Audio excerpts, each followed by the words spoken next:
So excited to have our panelists here, and for the audience, please feel free to participate in the in the chat and the Q&A, and we're going to try to keep an eye on things and get to questions from you as much as anything as well. So we're looking at this as a very interactive conversation. So I'm really excited to have our three panelists with us. We have Jeremy Boles from Kentucky Farm Bureau. He's a training consultant from Kentucky Farm Bureau in Louisville, who's dedicated nearly 30 years to empowering adult learners across diverse industries and organizational settings.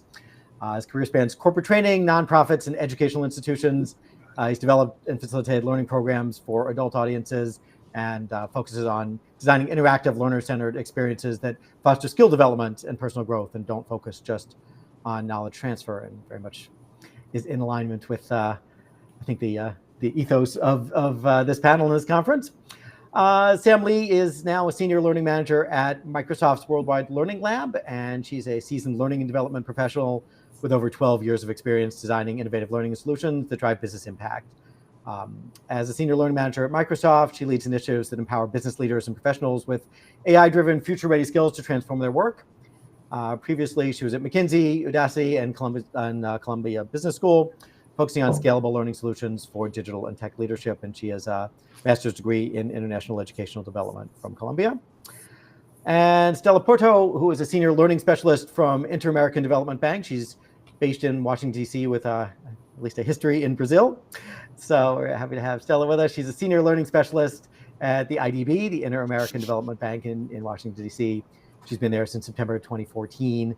The IDB, through its knowledge and learning division, offers a variety of e-learning products to the Latin American and Caribbean regions, and Stella manages the design, development, and delivery of several of these. She's also the head of IDB's Open Badge Initiative, and before that, she was director of the Masters of Distance Education and E-Learning at the University of Maryland Global Campus, where she had other positions as well, and she was a professor of computer science for 9 years in Brazil, her native country. So, greetings to the panelists. Thanks for taking the time to talk with all of us today, and we're really kind of ready to, excuse me, to get started. So, to start off, to kind of let everyone talk and answer the questions in whatever order kind of ends up making sense. So, first question is a more broad one.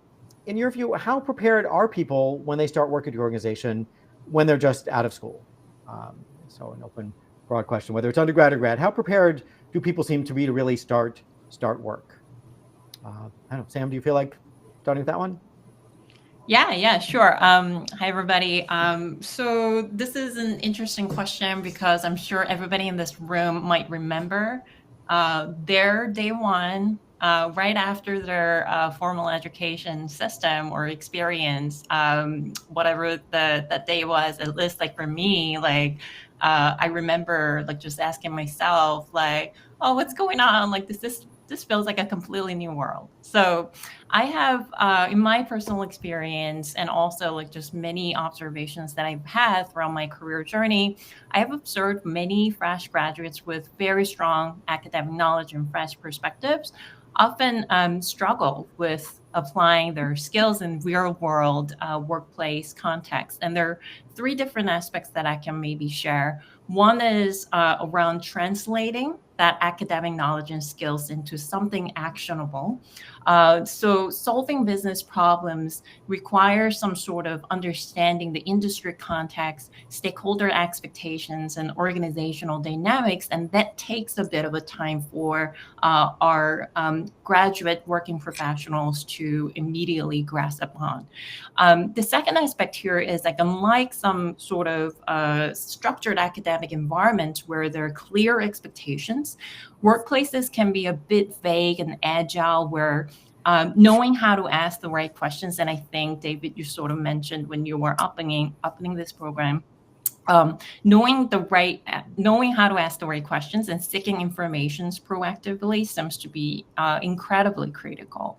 And what that also means is like learning how to learn from their peers and mentors and experienced experts is important. And sometimes it is really surprising how people may not know how to learn from others.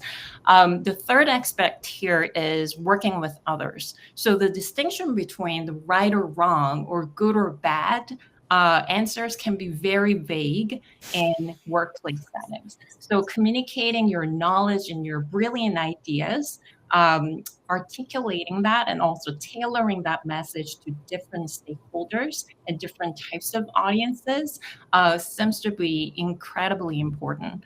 And also because you're working for an organization and then the organizations work for different types of industries and societies, just having that kind of systems thinking mindset to understand the broader implications of their work and seeking for frequent feedback seems to be another part that a lot of fresh graduate, early career professionals seem to struggle with.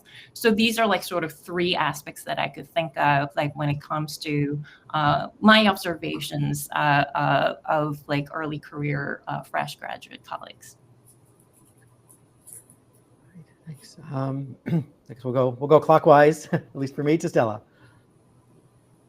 Well, my perspective might be a little bit different than Sam because I don't have, at least in my team directly, so many people fresh out of college. But I want to, instead of repeating, I think one of the things that Sam said that I really, really think is important and has many facets is learn to learn. And I think this is continuous. It has many facets because you can use this to talk about learning concepts. But some of the things that you mentioned really deal with awareness and mindfulness and things that are very complicated and require skills that you're not supposed to have when you're young. You might have a temperament that gives you that a little bit more, like more of a old age soul. But sometimes you might be of an older age, and I speak even about myself, that some of these aspects don't come naturally. I want to give an example just to say that some of these challenges are not just for people out of college. And I'll give an example, my own example, and people that I see when you change drastically where you work. When I went from the university setting, well, I won't even speak about countries. I won't even go that all the way back there. But even here, when I moved from University of Maryland Global Campus, and I had a long trajectory in the higher education, even if it was in two different countries, but it was in academic field. And I went to work for IDB, which is a very different category because it's not Microsoft, it is not academic, and it is an international organization in which sometimes I say when I come in, I enter with my passport and then I leave with my passport because it's a completely different culture. I would say that I didn't even know what I didn't know. And that is a challenge for everyone. So I would broaden the question about some of these skills that I don't think they are deserved only to younger people. And I think that in the workplace right now, we are living a lot of challenges that are related not only to people from other parts of the world, like the one I live in, but in different generations. There's a different way of communicating, and there is the culture of the place. So how political your organization is. I remember, I'll give you one very simple example that is actually funny, is when I came from Brazil, which for people that don't know, we're very used to touching people.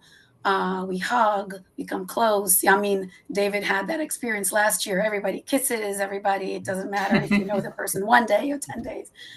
And when I came to the US, I had to train myself not to touch people.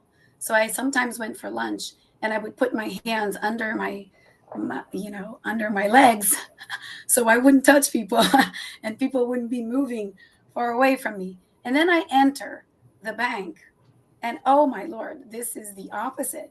People want to kiss me every day. And I am like backing, and saying, hey, and I feel weird. So this is a very simple thing, but don't dismiss it because a lot of tags and perceptions of people come from these very small signals of every day that you have to be able to capture very quickly, and to perception is everything.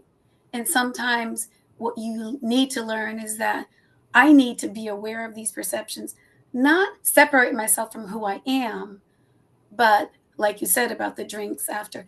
So these are difficult things.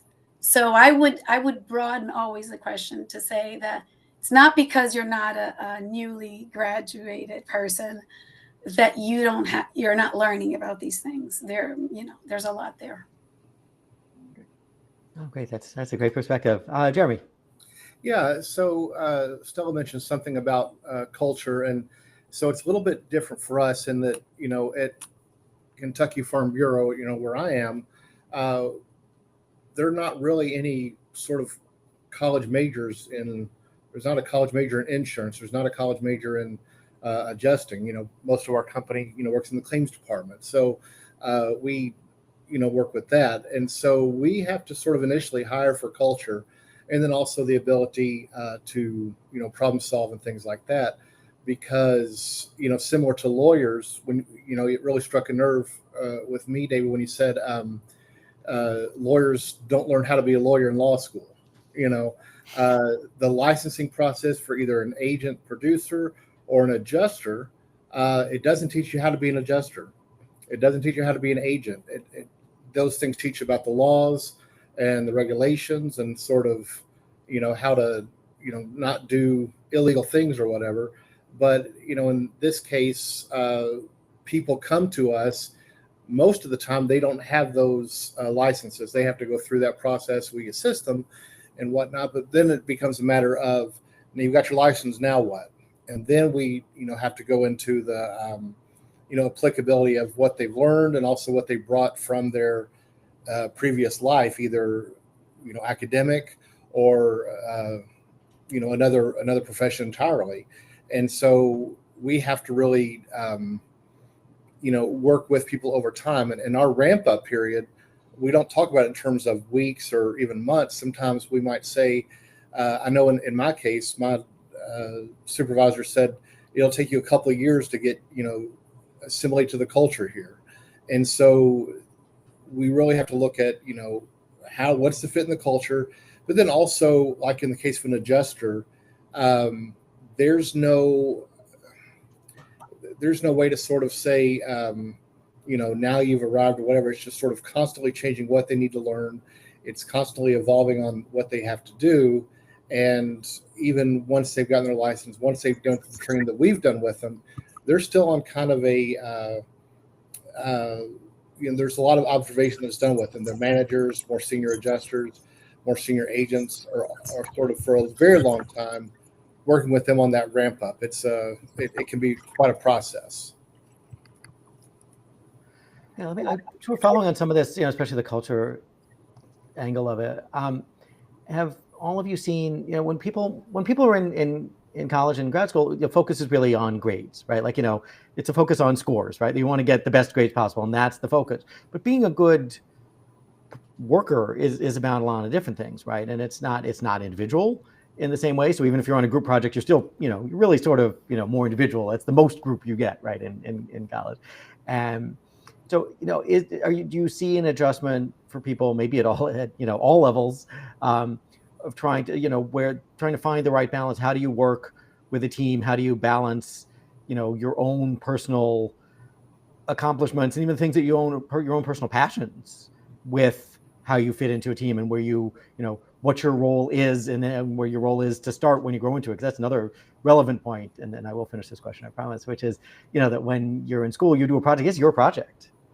Right. And when you're in work all the time, it's like, well, I want to do it. Yeah, well, you're actually junior, but wants to listen to you and take your opinion seriously. But there is, you may not have the full context, or there may be other reasons that things are the way they are, but you're also still fairly new. And there are other people on the project you probably won't get full say right away. But at the same time, you're being asked to take ownership. And those are conflicting things. So I don't know what people's thoughts are on kind of how those balance, and maybe are there things we can do to help people better understand those coming in, so that they could hit the ground running more easily and be more comfortable in that environment. Hey, can I start with, because there's actually something always mention when I start a class that, what I always have these sort of 4 rules that I start every class with, or rules of the classroom, whatever. And one of them is collaboration. When you learn how to collaborate, or we need to use collaboration as a learning tool, I always say use any resource in the room, including each other, to find this knowledge that you need.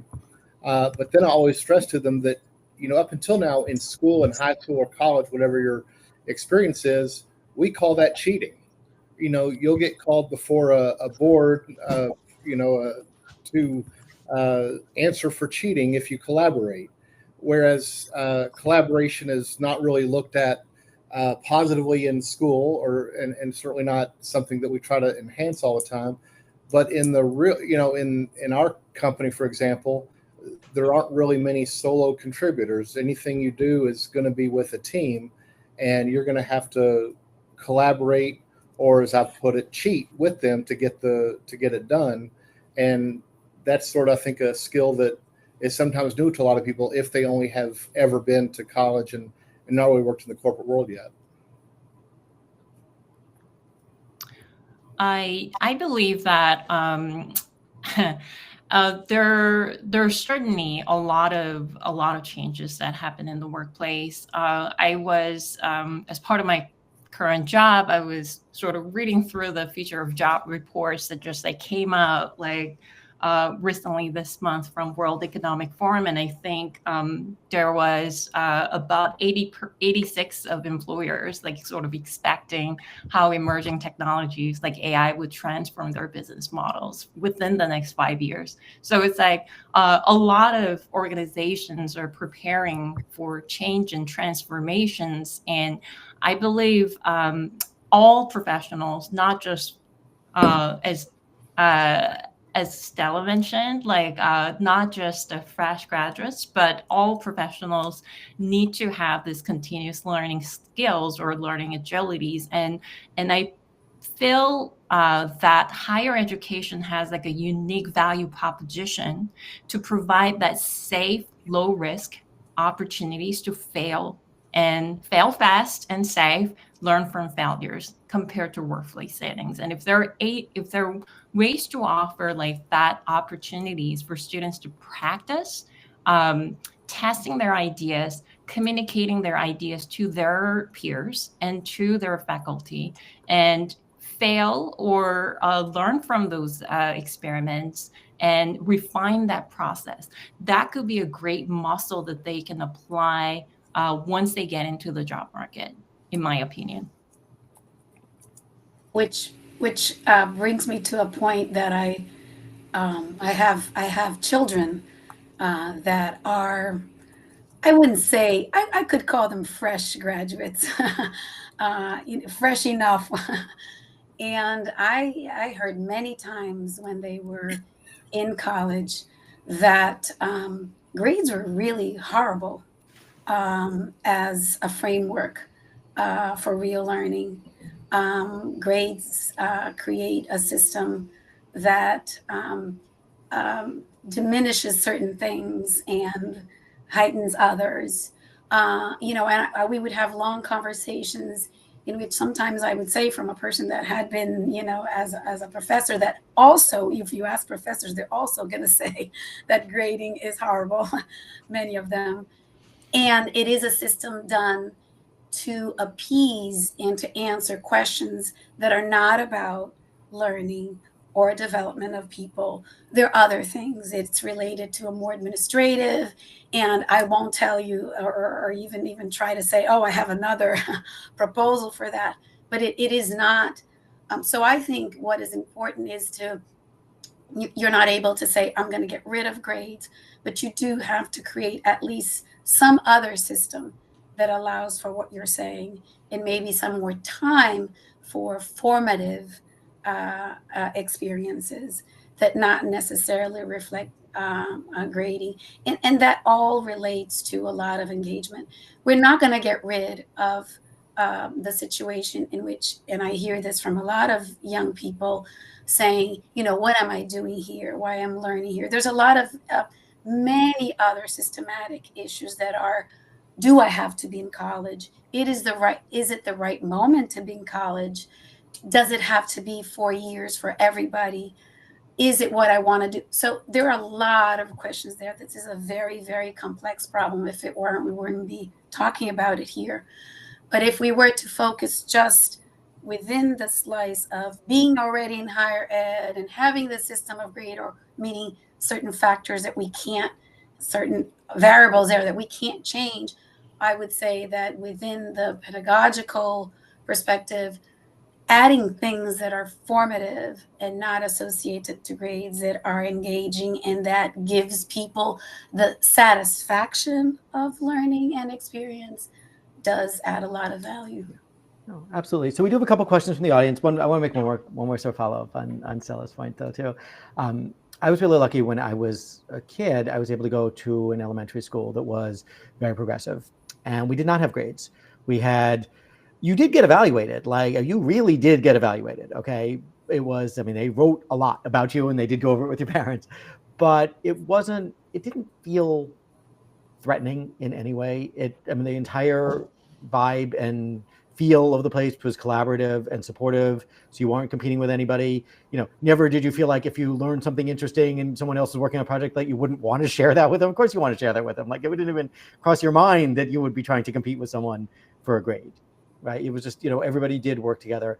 The problem, the only problem with that school was the scale of it, right? Like, you know, to make that happen, we had 12, 15 people in a class with one teacher. And she was sort of like, you know, the teacher for each class would kind of, you know, get to be as like having a, you know, a graduate school advisor, right? Be your mentor.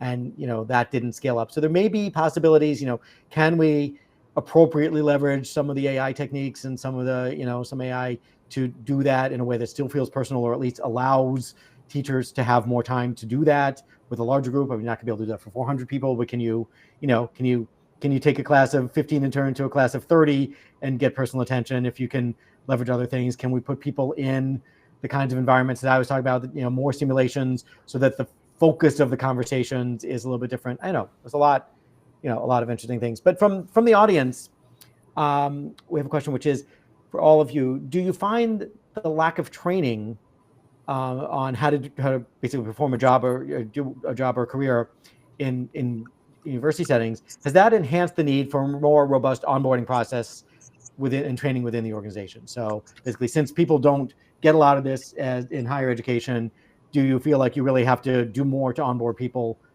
when they reach your organization? I wanted to add something that relates Please. to that question, Yes. because I was, even from what went before, that we can't leave employers off the hook. You know, I think a lot is being placed on the backs of higher ed these days.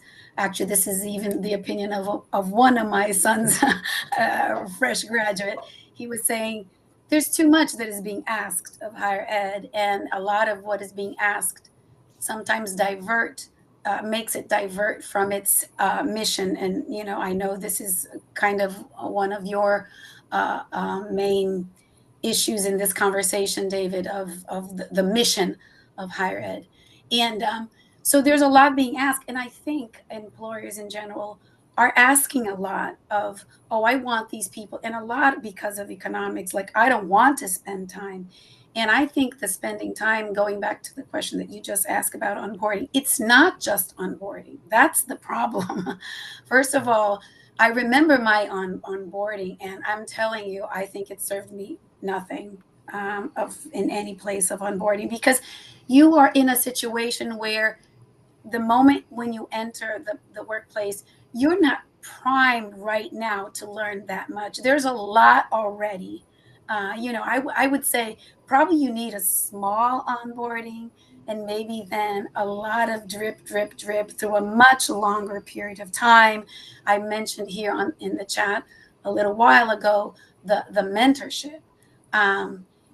I think that serious programs that have some kind of mentorship, where you have things, you can ask questions, and you have someone that is there for you when you need it, like because you're primed to learn when you have something, right? Which is not just associated to not knowing something, but you have the motivation because you have something going on that you want to acquire something new. So I would say that employers need to really see their role in this, and certainly the question of scaling also has to be considered there. You know, Microsoft is one employer, and you know, Bob and Mary with their other, you know, family business is something different. So these are, again, complex issues. Yes, I totally feel resonated by this. And like from all different types of organizations that I've worked with, I've seen some really good examples and not so good examples when they're helping people on board. Some of the good examples include like the onboarding programs that are not just like 3 days or 2 days or even 3 hours. Some of the onboarding programs are scattered across like 6 months. With some expectations that fresh graduate new hires wouldn't be prepared to perform fully on their day one. So setting the right expectations from the employer side on the good example side seems to be really important.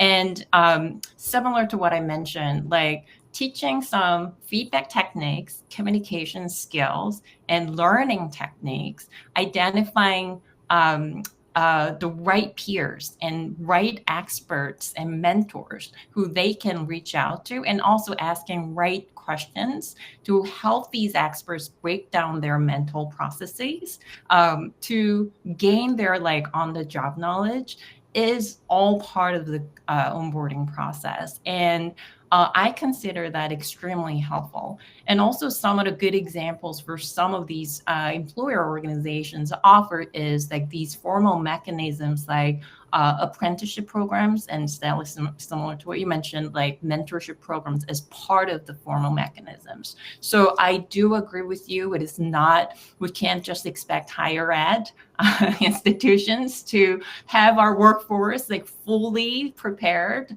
in the job market on day one. And there's a role for employers to offer that work together. Yeah. And I really, somebody said, you know, we can't let employers off the hook. That is very true. I think, and that's where we also have a problem with generational differences in that we might have some very senior folks that either they've forgotten what it was like to learn a new job and a new role because it's been, you know, so long. We have a very high average length of service here. And so there might be some of that, but I think it comes down to intentionality. We have to, speaking for the employer side, we have to be very intentional with that longer onboarding period. You know, I'm in the last day today, I'm taking a break from it. We're teaching it. It's a 2-week class. It's sort of the basics of how to be an adjuster, you know, here. And, you know, we've had to, on 2 things, we've had to sort of talk to our stakeholders, our senior folks, and say, we can't just, you know, give people a test and assume they're done. Because they had said, well, let's have a test. Let's create a test. They have to score 70 on it to pass the class. I said, well, what if it's a bad test? I mean, what if we just are poorly designed the test? And I said, well, and so we tried that for the last class at the pilot, and it was, you know, everybody scored fine and whatever. But now we've gone to more of a narrative approach where there's a sort of a final exam they're doing now, which is essentially, you know, going through a process. There's no questions of it. It's just, here's a process we want you to go through and demonstrate what you can do.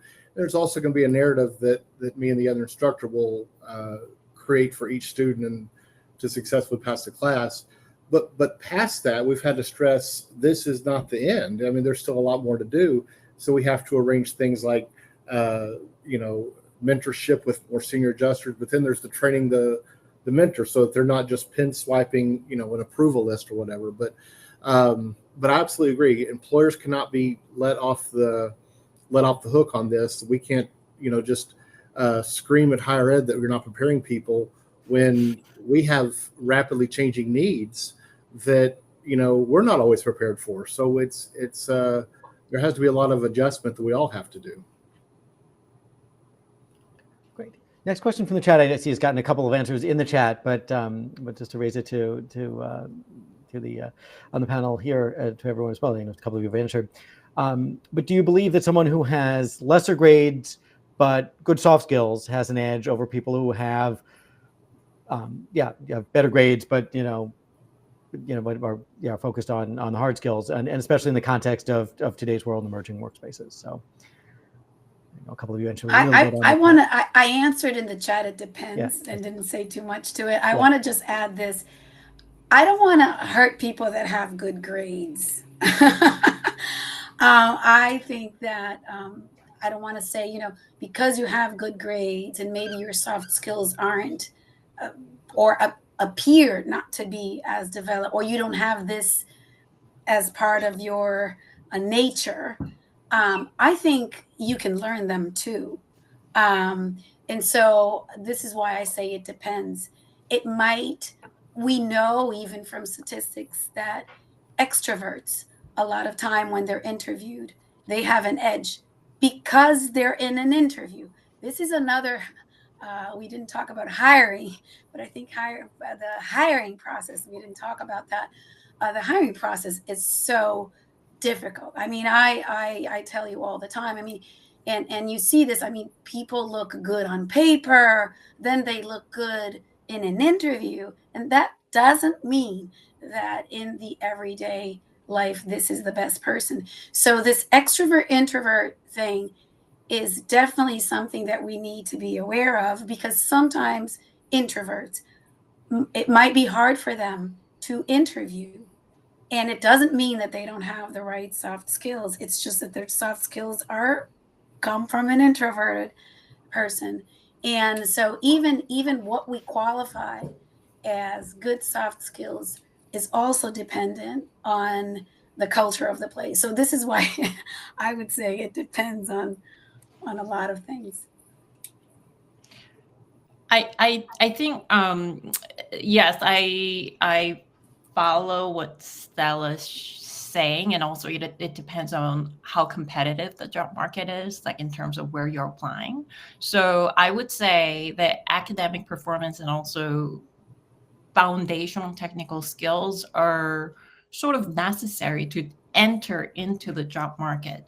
For what sort of sets these early career professionals apart, or even all professionals, are those transferable or soft skills that, Stella, you mentioned, that you're sort of using the analogy of extroverts versus introverts. But what really sets them apart is being able to articulate their critical thinking process, coming up with some creative ideas, and also just understanding how this is not just, you shouldn't be coming up with the solutions on your head. You have to share what that is. And in the hiring process and the interview process, that little like sort of behavioral difference would set the candidates apart.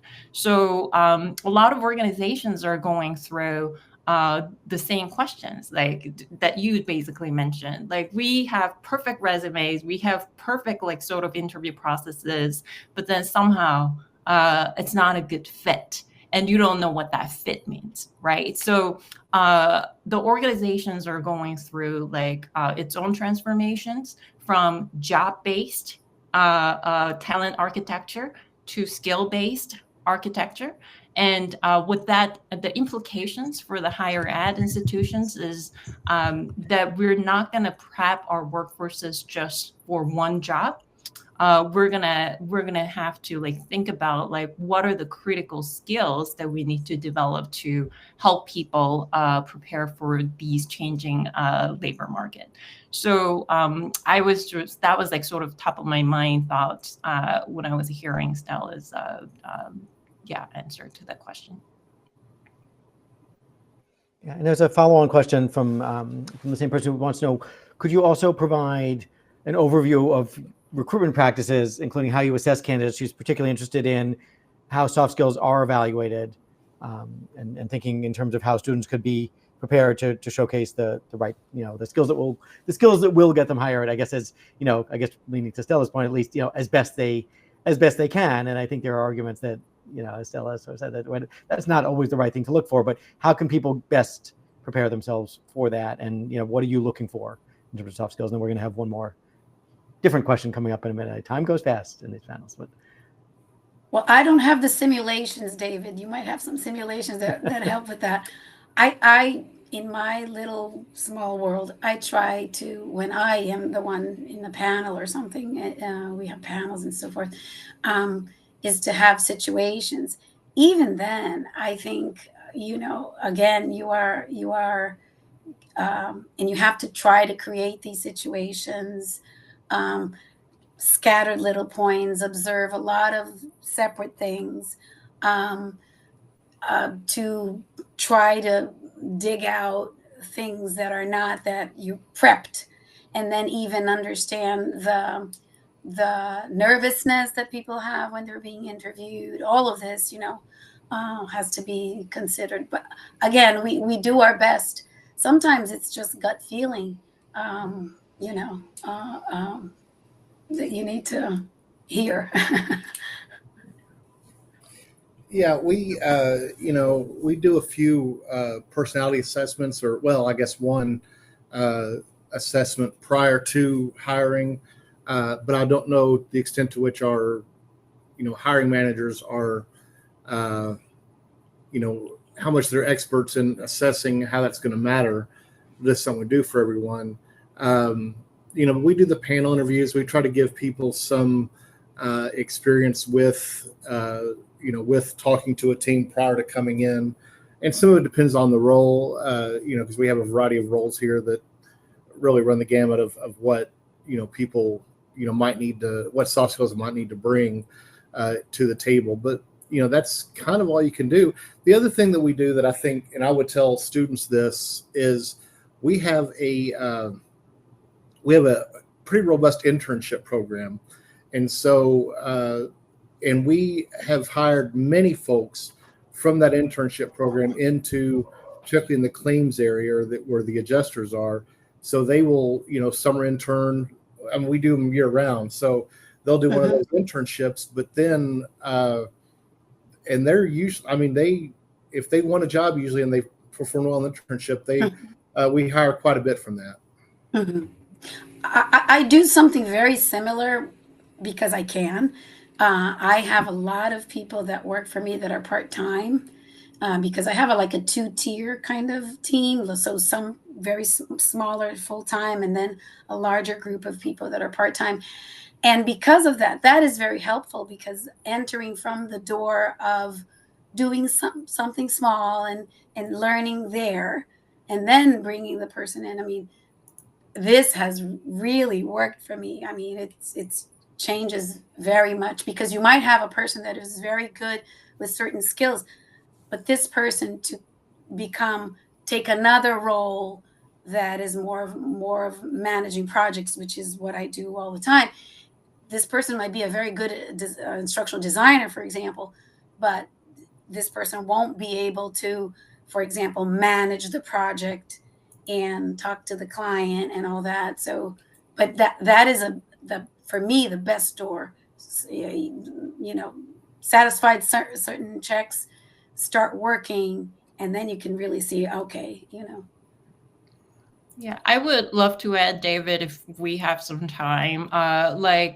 I cannot speak to the talent acquisition team's expertise, because that's not my expertise. But a lot of observations that I had was those candidates who go through the hiring process and interview questions, who's able to provide some specific examples and stories that can sort of help the panel or the interviewers to understand what they have done. It doesn't need to be right or wrong. It doesn't need to be a success story, just a specific story that can help them understand, this candidate has gone through their own process of solving problems and then learning from that problem. Could be really helpful. So one thing that I really encourage a lot of early career professionals is build their own database of their stories, different situations. That could be a very practical tip for everybody. Yeah. Oh, that's great. Wonderful tip. That's great. We have one more. We don't have time, I think, for one more question. We really don't have a lot of time, but this one's a little different. I want to try to just work it in. How do you view co-curricular initiatives, so industry mentorships, immersions, apprenticeships, collaborative projects, as a means of preparing students for the workplace? And she's also asking what your openness is to forming these partnerships between your companies and academic institutions. So I would say two thumbs up. Go ahead, Jeremy. Yeah, I was going to say, yeah, I spoke a little bit to that. We also do a lot of recruiting for both agents and adjusters and other roles at college, career fairs, whatever. But I think those types of immersive experiences are critical, both for us as we get to know the folks, but also for them because, outside of academia can be a different world for them. And so giving students that exposure, I think, is critical. I want to add to that this world of co-curricular, and I'll speak to my whole badging things that I do. I think you have a world there in which, things like micro-credentials and badging allow you to go into different areas and, very importantly, bring different players. There are many players that are in the learning ecosystem that are not higher ed, and I am one of them, and there is value to that. I think the ecosystem of training and learning is changing. I think it is a challenge for higher ed to live within this ecosystem that maybe they feel like their lunch is being eaten by these other players, associations, and employers, like employers that have the budget, that are in a way playing a role for the next generation of people that are coming to work for them. You know what I mean? Like being really forward thinkers in that. There's a lot of space there for not just the soft skills, but even skills that are of the moment, being prepared for job ready things. There's, I think, a lot of opportunities. Yeah, I sort of echo that. Like, I really recognize the divergence of different types of learning modalities and formats and channels. So something as simple as listening to a podcast could be a learning experience and could be a skilling experience. And that's what most of working professionals do. For higher ed, I can't agree more that if there are some collaboration opportunities with industry partners, something as simple as just inviting guest speakers from those business workplaces, or even influencers that you see in these industries that can expand our students' perspectives, could be incredibly valuable. So let's not just think about internships or fellowship programs. Just let's think about like that diversion, like sort of, yes, versions and modalities of learning experiences that students can be exposed to. Great. All right. Well, thank you so much. We have other good questions coming up, but we're up against the break. So we're going to wrap up and head to the break. I know Gary's got a great question, which we're going to try to, I think we can talk about during the discussion session as well, those of you who can make it. So thanks again to our panelists. There's never enough time to have this kind of discussion. 45 minutes is very, very fast.